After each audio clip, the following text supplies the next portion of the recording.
Madam Chair, Yes, marami akong Rafi. katanungan na sigurado kong pagpapawisan itong si Mayor Go. Bigyan po natin siya ng tissue at saka panyo.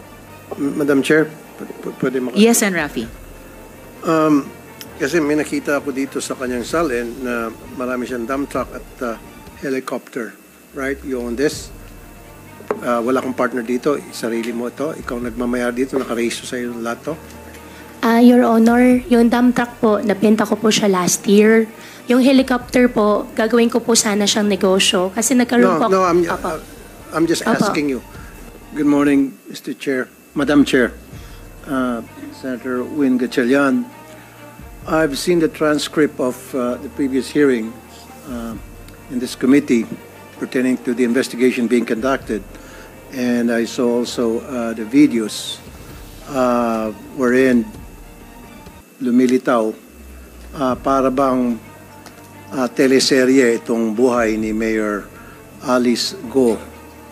Blockbuster to kapag ito ay ginawa nating teleserye kasi fairy tale eh.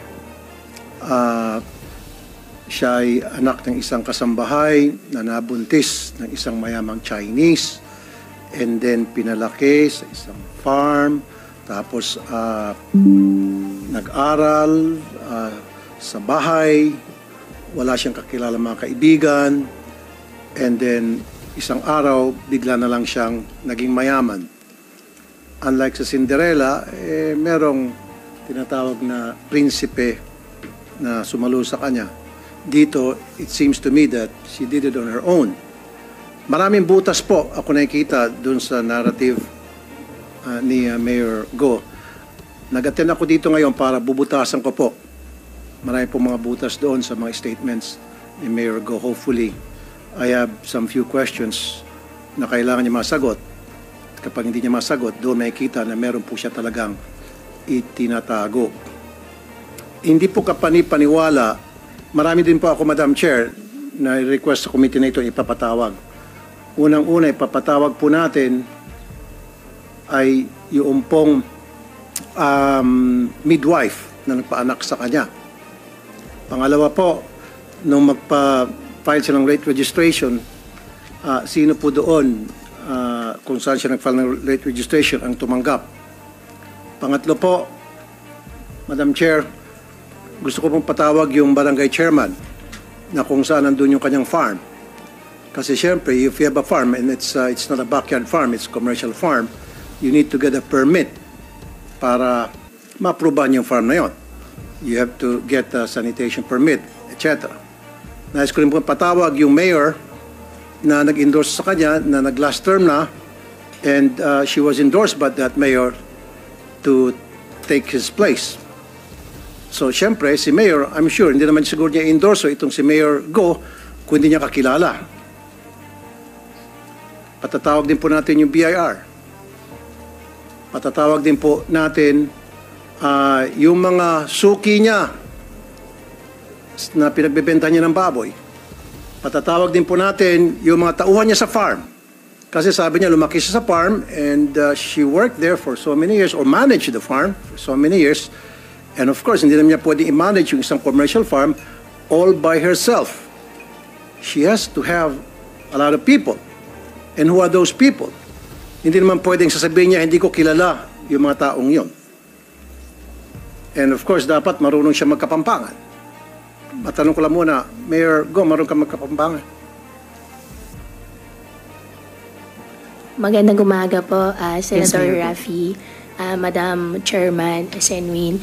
Ditakla mo po yung aking kapampangan po. Hindi klaro. Hindi po, konti Kaunti lang po yung lang po. alam ko po, konti lang po. Okay. Yun nga yun eh. Matagal ka sa Tarlac at nakahalubilo mo yung mga tauhan mo and all of these people that work under you, of course, they speak Kapampangan. And I'll tell you, I lived in Zamboanga only for 2 years, from kinder to grade 1, and yet, natuto ako magsalita ng Chabacano. And it's unbelievable on your part, and you live in that place up to now, and dealing with people with your staff sa farm mo, at hindi ka natutong magkapampangan, konti lang. Ako, malawak ang Chabacano ko. And I only lived in Zamboanga for 2 years. At a very early age. In your case, from start hanggang ngayon, nasa Tarlac ka na ang primary language doon ay Kapampangan, and yet konti lang. That's unbelievable. That's very amusing. Tell it to the Marines, sabi pa nga nila. So mamaya po, Madam Chair, Yes, marami Sen. akong Rafi. katanungan na sigurado kong pagpapawisan itong si Mayor Go. Bigyan po natin siya ng tissue at saka panyo. Madam Chair, pwede Yes, Sen. Rafi. Kasi may nakita ako dito sa kanyang salin na marami siyang dump truck at helicopter. Right? You own this. Wala kang partner dito. Sarili mo ito. Ikaw nagmamayar dito. Nakarehisto sa iyo lahat to. Your Honor, yung dump truck po, napenta ko po siya last year. Yung helicopter po, gagawin ko po sana siyang negosyo. Kasi nagkaroon po... Opo. I'm just Opo. asking you. Sa akin po. Sa iyo Opo. to. Binili mo ito, sarili mo, wala kang partner sa pagbili mo Opo. ito. Yung Okay. Yeah. Kasi, dito kasi sa yung income tax as mayor, hindi kaya mong bumili nitong mga dump truck at helicopter kasi 500,000 lang ang declared mo na income dito. Tama? Okay. So, siguro, doon sa business mo, nakadeklara to. So, magkano sweldo mo doon sa negosyo?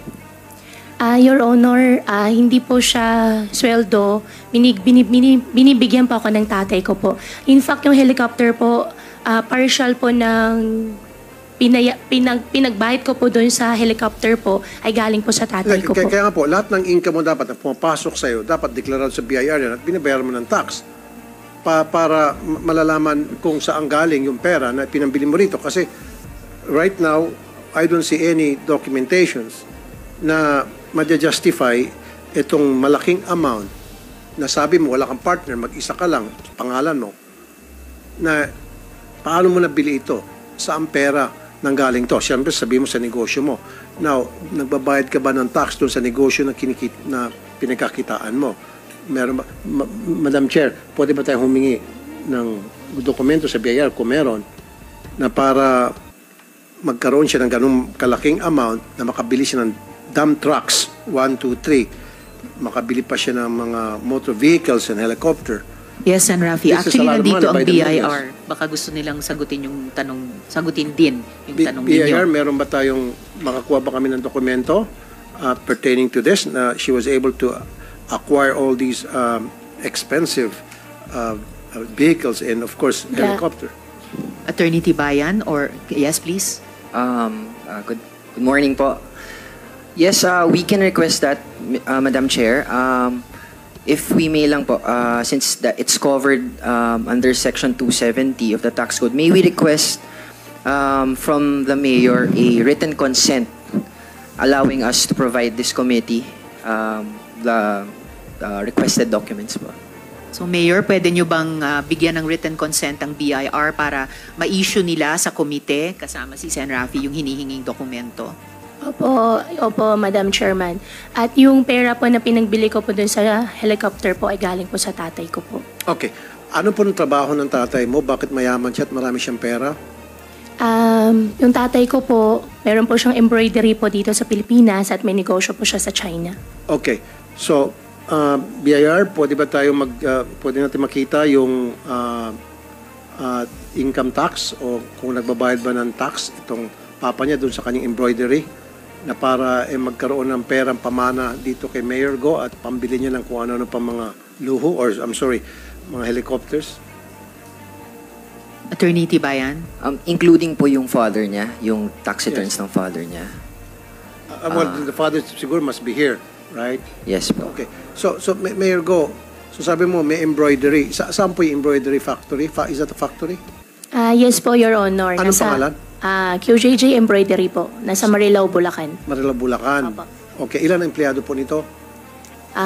Hindi po ako yung nagmamanage po dun eh. Pero sigurado po ako may empleyado po doon. Okay. Marami po. So siya po ang nagbigay ng kapital sa inyo? Para Yung makapagput- tatay ko po, nagbibigay po siya ng pera po sa akin. Magkano po ang mabinibigay na pera sa iyo? Hindi po siya in a monthly basis po, Your Honor. Pero yung capitalization, Di ba nakapagbigay siya, kaya ka nakapagpatayo ng mga iba't ibang negosyo? Yung embroidery po ang nagmamanage po is yung tatay ko po. 14 years old pa lang po ako, nag-umpisa na po ako maghanap buhay, magtrabaho.